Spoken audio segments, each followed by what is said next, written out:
Assalamu alaikum. So in this video we will see how we can work with DaemonSets in practical.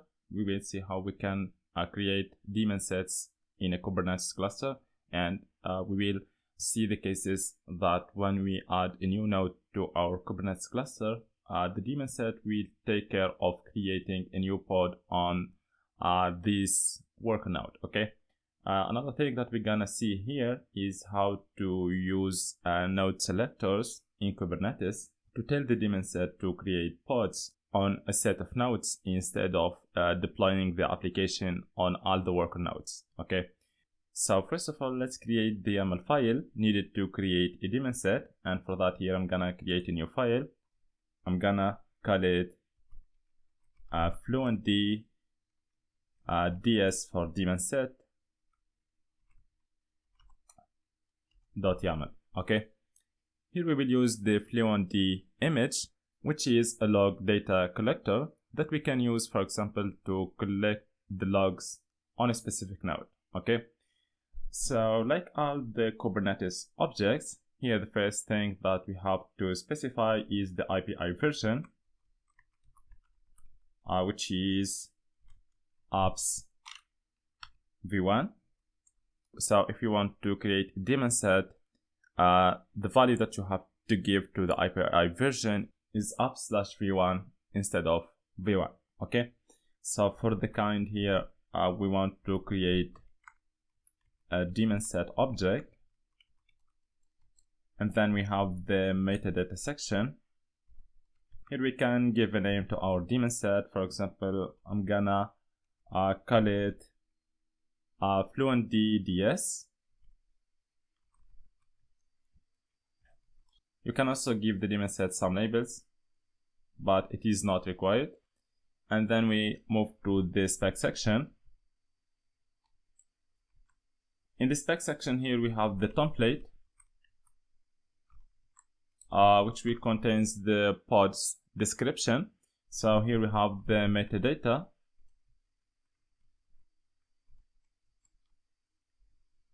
Here we will not specify the name of the pods, but we will give our pods as some labels. So for example, here I'm gonna give the pods the label fluentd. Then we have the spec section of the pod. So here we have the containers property, which is an array of containers. So here we have only one container. We will use the image fluent/fluentd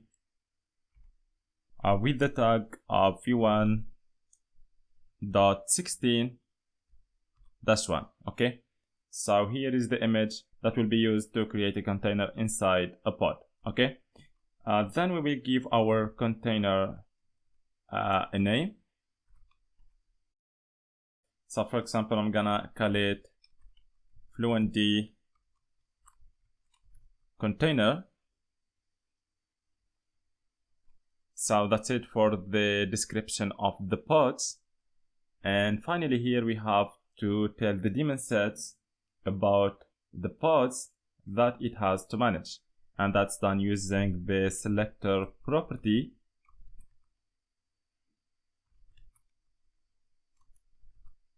Here in the selector property we have much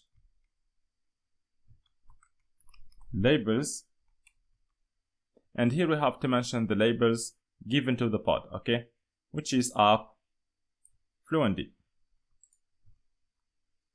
So here using the selector property, the DaemonSet will know that it has to manage the pods having the label fluentd. Okay, so that's it for the YAML file.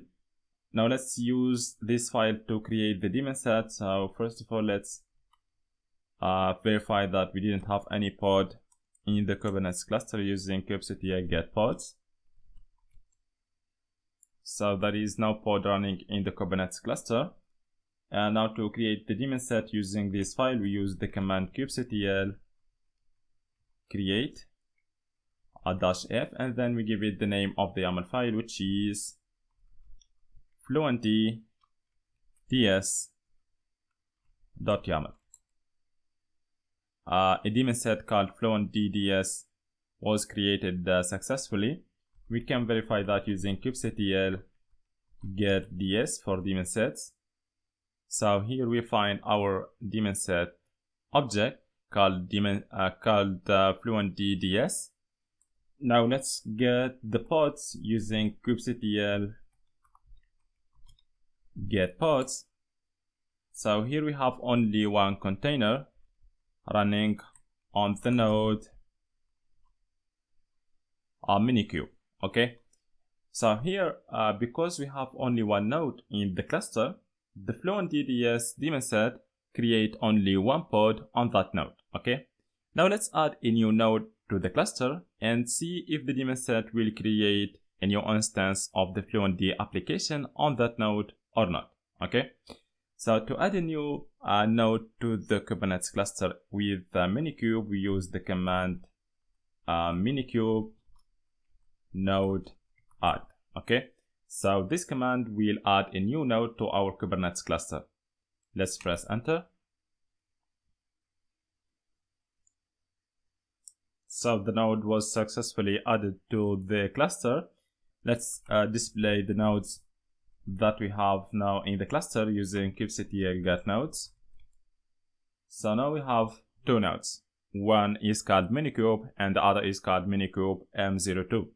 And now let's see if the daemon set detects the new node and create a pod using the fluentd image on that node or not. Okay, so for that let's display the pods that we have using kubectl get pods.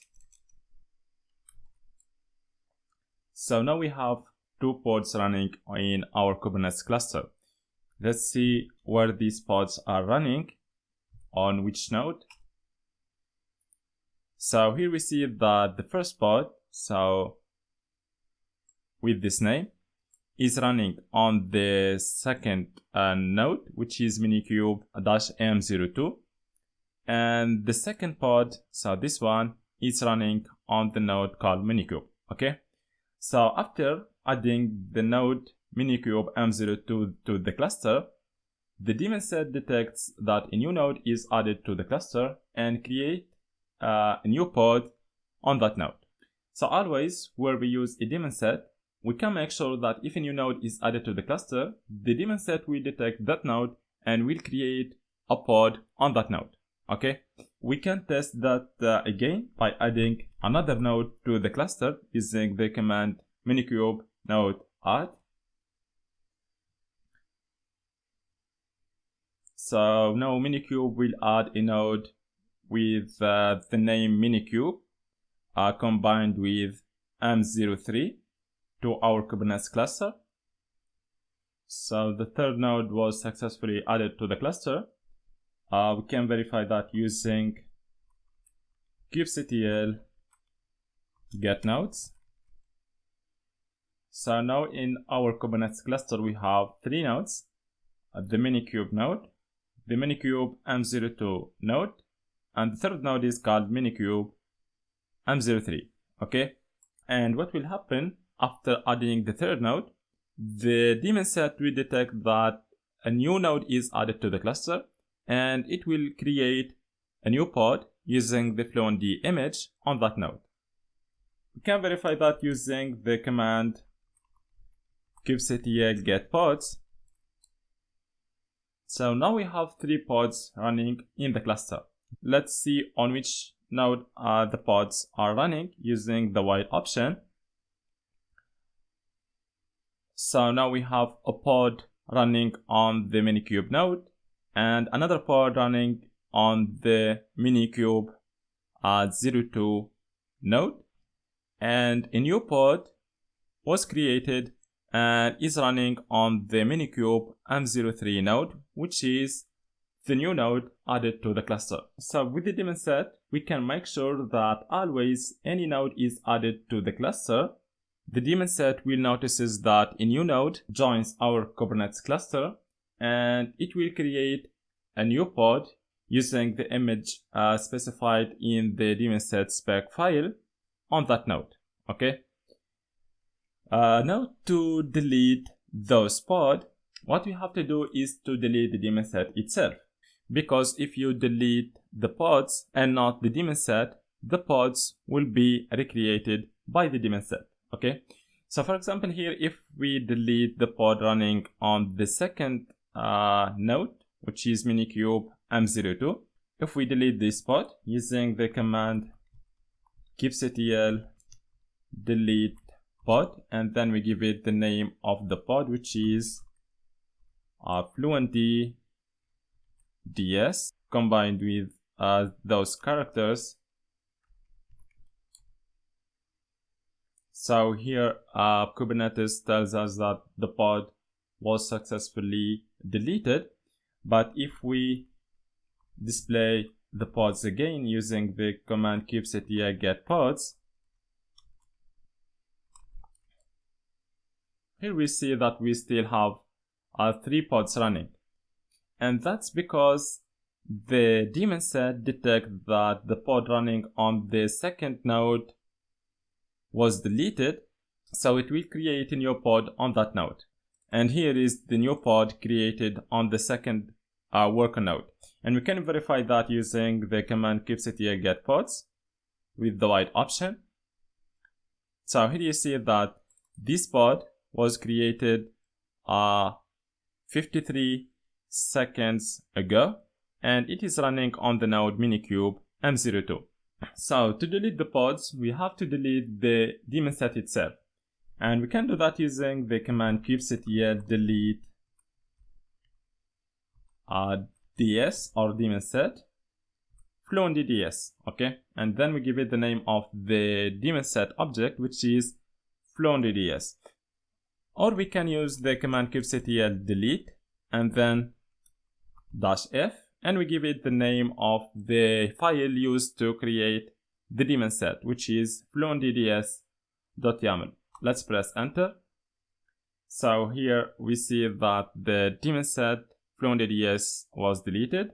You can verify that using the command kubectl get ds. And now we see that the fluentd ds DaemonSet disappears. Okay. Let's get the pods using the command kubectl get pods. So now we didn't have any pod running in our Kubernetes cluster. Another thing that we can do with DaemonSets is that we can use the DaemonSet to deploy an application on a set of nodes. Okay. So instead of deploying the application on all the worker nodes, we can use the DaemonSet to deploy the application on some nodes. Okay, so on a set of nodes instead of deploying it on all the worker nodes. Okay, and that's done using labels. So what we can do here is that we can give some nodes labels, and then we can use those labels to tell the DaemonSet that we want to deploy this application on the nodes having those labels. Okay, so let's do that. Let's see the nodes that we have in our Kubernetes cluster using the command kubectl get nodes. So in our Kubernetes cluster, we have 3 nodes. Okay, the minikube m02 node, and the minikube m03 node. To give a node some labels, we can use the command kubectl label nodes, and then we give it the name of the node. For example, if we want to give the minikube m02 some labels, here we use the command kubectl label nodes minikube m02,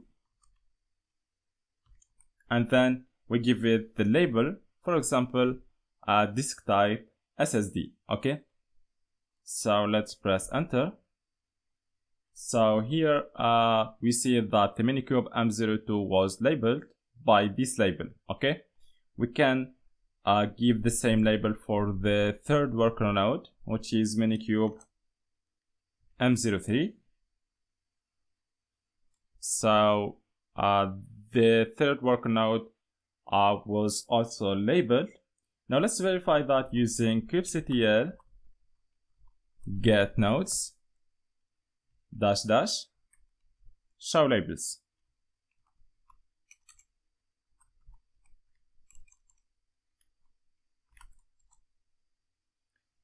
So here Kubernetes gives us some information about the worker nodes and the labels given to each worker node. Okay, so here, for example, if we go to this third worker node, Minikube M02, so here are the labels, and here we find the label disk type SSD, which is the label given to this node using the command kubectl label nodes, and then we specify the node and the label. Okay, the same here for the second worker node, which is Minikube M02.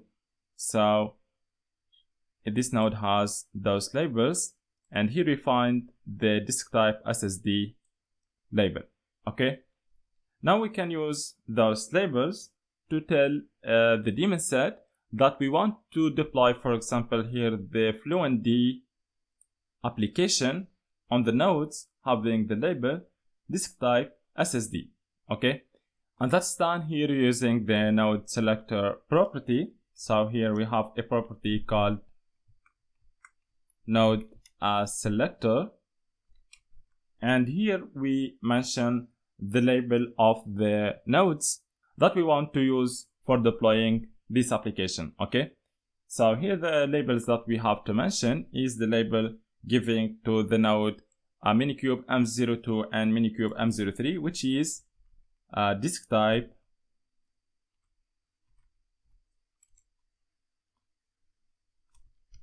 SSD. Okay, so using the node selector property here, the DaemonSet will know that it has to create an instance of the FluentD application on each node having the label disk type SSD. So let's create the DaemonSet and verify that. So here we use the command kubectl create -f, and then we give it the name of the spec file, which is fluentd.ds.yaml. Here we see that the fluentd.ds was created successfully. Let's verify that using kubectl get ds. So here we find the fluentd.ds, and here we have a node selector, which is the selector used to select the nodes where we want the application to be deployed. So let's get the pods created by the DaemonSet using the command kubectl get pods. So here we have 2 pods. Now let's verify that these pods are running on the nodes having the label disk type SSD, which are the node Minikube M03 and Minikube M02. So here we use the command kubectl get pods with the white option. So here we have the pods running, and one pod is running on the Minikube M02 node, and the other pod is running on the node Minikube M03. Okay, so we can use DaemonSet to deploy an application on a set of nodes instead of deploying it on other worker nodes. Okay, and that's done using the node selector property. So we give our nodes some labels, and then using these labels, we tell the DaemonSet object that we want to deploy this application on the nodes having this label. And finally, to delete the pods, let's delete the DaemonSet itself using the command kubectl delete ds, and then we give it the name of the DaemonSet object, which is fluentd.ds. So let's press enter, and here we see that the DaemonSet fluentd.ds was deleted. And let's verify that using kubectl get ds. So now we didn't have any DaemonSet object in the Kubernetes cluster. So that's how we can work with DaemonSets in Kubernetes. I hope that everything is clear, and thank you very much.